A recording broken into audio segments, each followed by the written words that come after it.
Hi everyone, and welcome back to Splashpage. I'm Sean, and as always, I'm joined by Andrew. Hey. And Andrew, this is a slightly different episode than all of the others that we've done so far for Why the Last Man. A very special episode. As we have heard now the news that Why the Last Man has been canceled.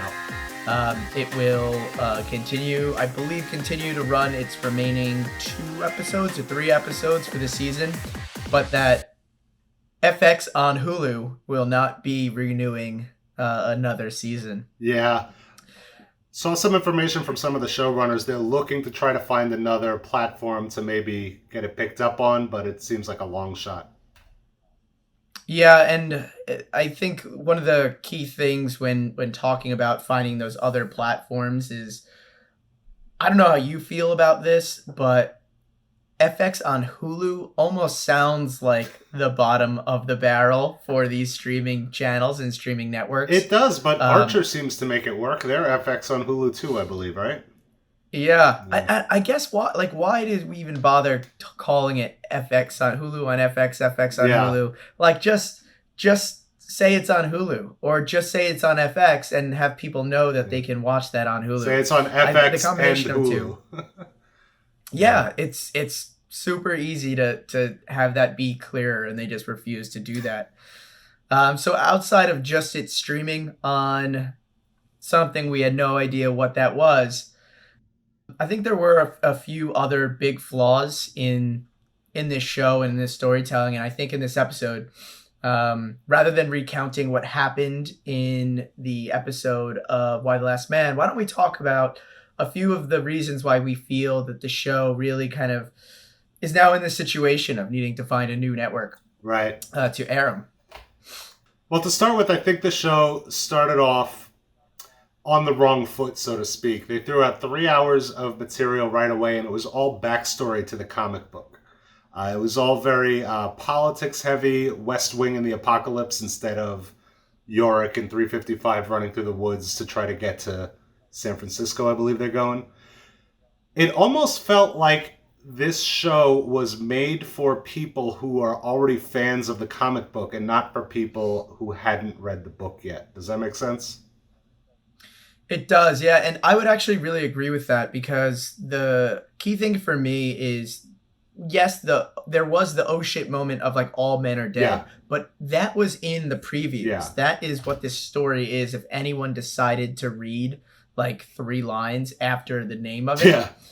Yeah. So that being kind of that oh shit moment that really sucks you in the first episode, the first 3 episodes for that matter, is just never going to happen. And you need some other giant compelling thing happen to really get that audience hooked. And if you equate it to Invincible, which is another show that we love and we review really heavily, they moved up the killing of the Guardians of the Globe from, comic number 8 or whatever it is into the first episode. Yeah.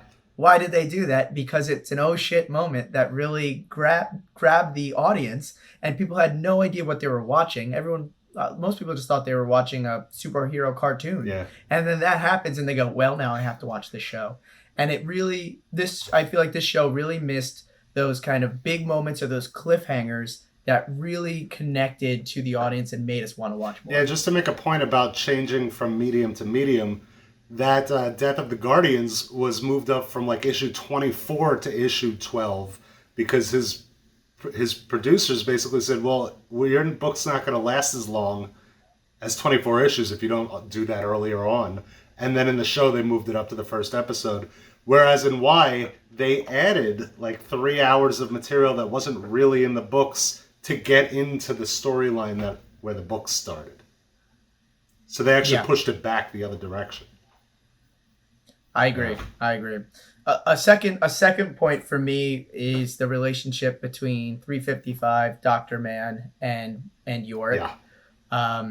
For me, there just wasn't any chemistry. I think chemistry started to come in when Man got there a little bit, but 355 and Yorick really didn't feel like there was any reason they should be hanging out together. Yeah, I could see that argument, saying that adding the third person, and there was chemistry between Yorick and Dr. Man. And I get why you play 355 kind of cold and detached, because that's kind of who she is. But having her be one of the leads of the show and not giving her anything to work with other than like stern looks and Yeah. like putting down York just is just not going to be compelling for 10 episodes. I know it's an ensemble cast and we're going into different storylines, but that's the main storyline. That's what should be driving the majority of the action and the plot. And you gave that poor actress absolutely nothing to Yeah. work with. Well, they gave her narcolepsy for some reason. Right, right. She Yeah. sleepwalks. So she sleepwalks and she falls asleep, and just be mean to York. It's like you need to have more Yeah. there, whether it's backstory for her or whether it's just some of these weird things that she's doing getting explained or outlined as to like they're leading up to something. We just got nothing from Yeah. her. At the same time, like, all of the storylines were interesting on their own. Just the way they were put together felt kind of like you were dropping the ball, and so you were juggling, but only one thing at a time almost. So not So juggling at not all. You're juggling. just throwing a ball, catching it, putting it down, Yep. throwing up a ball, You catching were it, just putting it down. holding balls, I believe is the phrase. That's There you go. Yeah.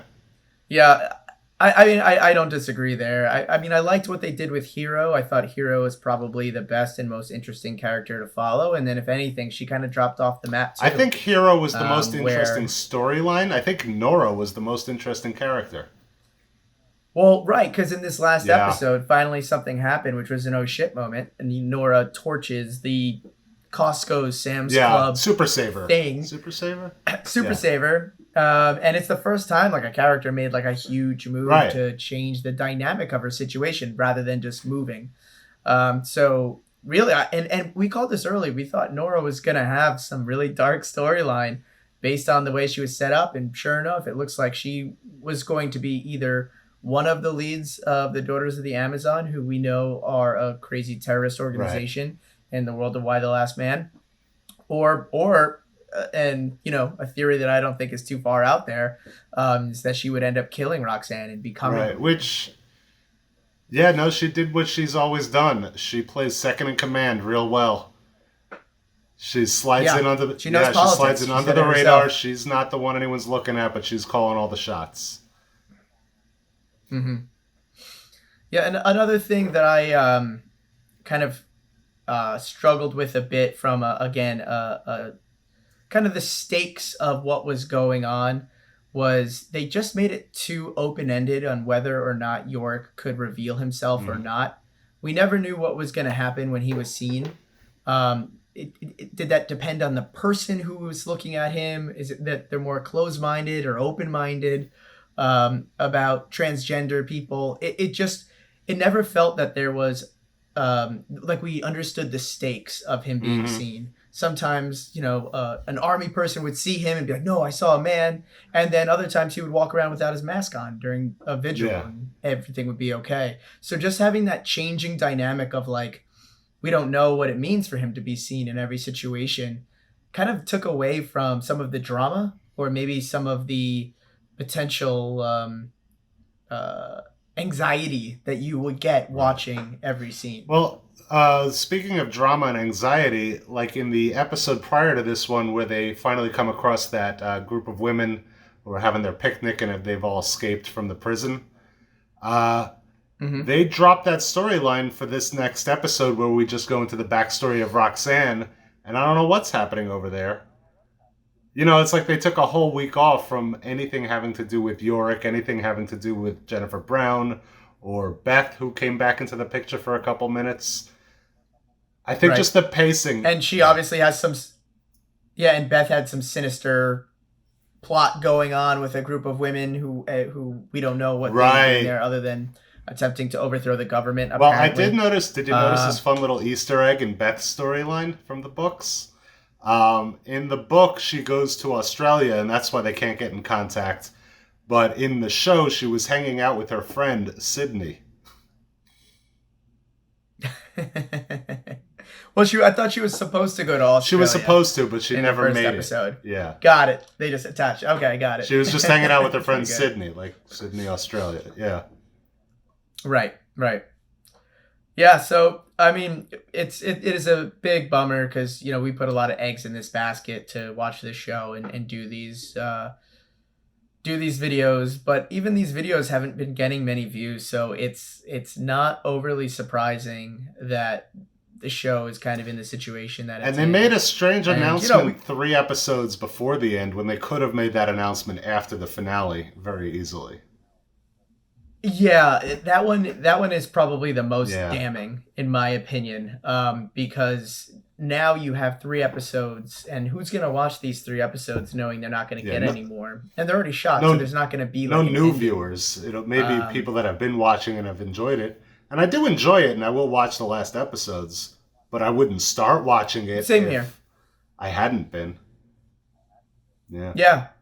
I mean, but that's the thing too. Like, if they're trying to kind of sell off this idea to another network, being told 3 episodes before it ends that it's going to end, you'll probably lose a significant amount of your viewership.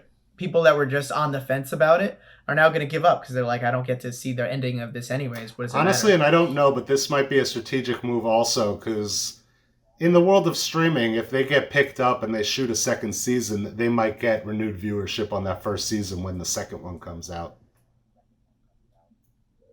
Yeah, but I don't think that's why you announced that you got canceled before all the episodes come out. No, you're right.